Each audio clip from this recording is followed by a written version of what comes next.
Escape from Tarkov's latest patch, 0.16.9, has just landed.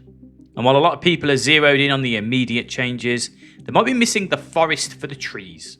This isn't just another update. The sync between Arena and the main game PvE is the single most important technical domino the Battlestate games needed to knock over before the full 1.0 release. Today, I'm breaking down the evidence and showing you why this patch is the strongest signal we've ever gotten that the end of the beta is right around the corner. This isn't just hopium, this is connecting the dots on years of development, and it's all coming to a head right now. The puzzle pieces are finally clicking into place, and the picture they're making looks a whole lot like full release of this game. So let's get right to it.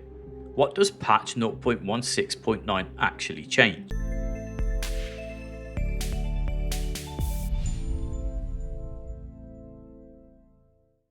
Forget the minor bug fixes for a moment and focus on the two titans of this update. The PvE and Arena synchronization, and the major rollback of the hardcore wipe mechanics. First, the synchronization as of this patch, there is now a direct link between your main Tarkov character and your Arena character. Especially things like your experience skills and weapon mastery from Arena will now carry over to your PvE character. The trader, Ref, is now available in the PvE mode. You can progress his tasks in both modes at the same time. Now, BSG has been clever about this. It's mostly a one-way street. Progress flows from Arena to the main game, but not the other way around. This is a smart move to stop people from farming millions on scav runs and wrecking the hyper-competitive Arena economy. This is a carefully built bridge between two parts of the Tarkov universe, and it's designed to handle very specific traffic. The second massive change is the end of the hardcore wipe experiment. Many of the punishing mechanics have been dialed back. The flea market is back, though you'll need to be level 35 and can only post one item at a time. Trader prices and scav cooldowns are back to their pre-hardcore levels, and you can get insurance from Prapor and therapists again. Essentially, the big test is over. BSG pushed the game to the absolute limits, gathered a mountain of data on how truly brutal Tarkov economy works, and now they're settling things into a more stable, finalised state. Alongside these pillars, we've got a ton of other critical updates. There are AI improvements to how they detect you and act in a fight, fixes for long-running bugs like the Glock 18C's wacky recoil, and a bunch of quality of life tweaks. This isn't just random house cleaning, this is polish. This is the kind of system, wide stabilisation you do when you're getting ready to ship a final product. Now, why does any of this matter? Why is a one-way data transfer between game modes the biggest thing happening in Tarkov right now? I know some of you are thinking, cool, a feature for Arena players. What does that have to do with the main game? You're looking at a single brick and not seeing the skyscraper it's part of. The entire dream of Tarkov 1.0 isn't just a menu of maps. It's a unified, seamless open world. It's moving from location to location in a persistent experience where your character's journey is one continuous story. To pull that off, you absolutely need a rock-solid back-end system that can sync your progress across different servers and even different game modes. This patch is the first time we're seeing that exact technology implemented on a massive scale. Think about the tech for a second. For years, your PMC and your Arena fighter were two different characters. Syncing them means creating a single player profile that the entire Tarkov ecosystem can read and write from. The XP you earn in an Arena match has to correctly update the same character who's going to be looting a stash on Shoreline an hour later. The one-way nature of this sync just proves how complex it is. They're carefully managing the data to prevent exploits while building the very foundation needed for an open world. I say that loosely. This isn't just another feature. This is the technical bedrock for map-to-map travel. It's the foundation for a world where what you do in one place matters somewhere else. Battlestate has talked about this for years, and it always felt like a distant dream. But with patch 0.16.9, it's not a concept on a whiteboard anymore. It's live, it's in the game, and hopefully it works. They had to prove this system was solid before they could even think about launching 1.0, and this might just be it.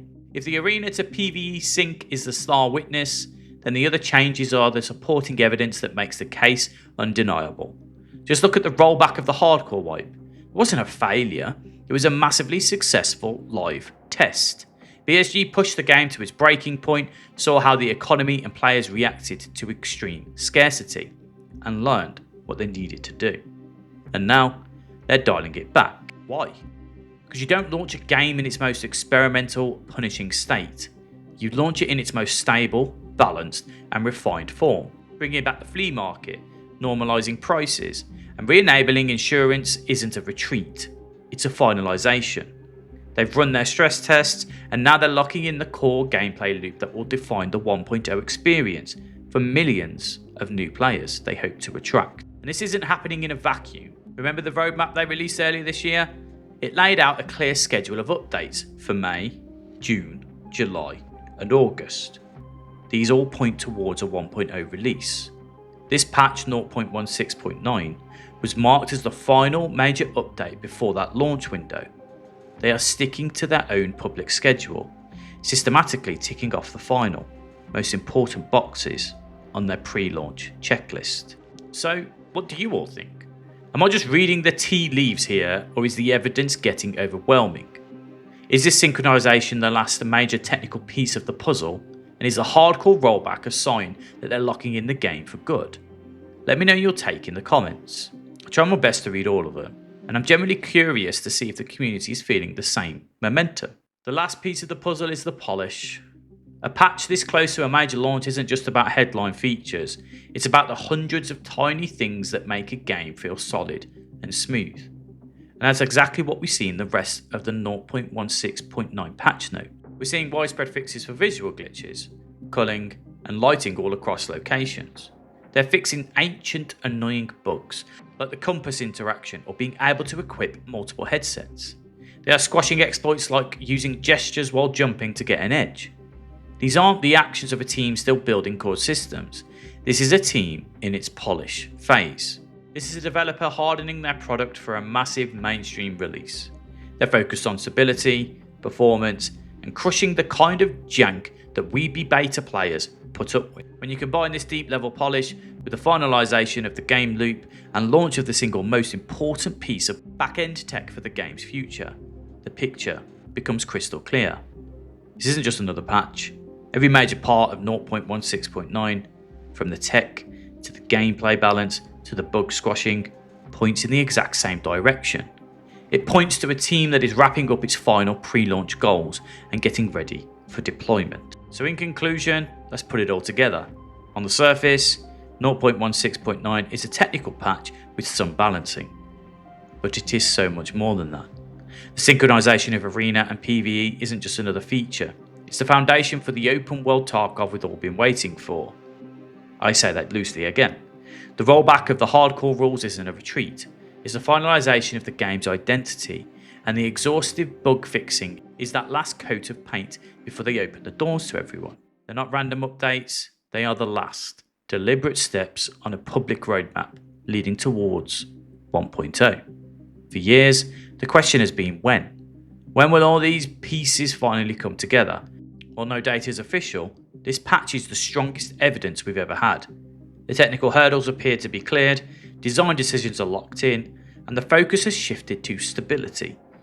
We'll have to see when the official announcement drops, but make no mistake, the stage is set. The next big announcement from Battlestate Games could very well be for 1.0 itself. If you enjoyed this breakdown and want to stay up to date on all things Tarkov as we get closer to the final release, be sure to like, subscribe. Thanks for watching, and I'll see you guys in the next one. This has been XB, take it easy.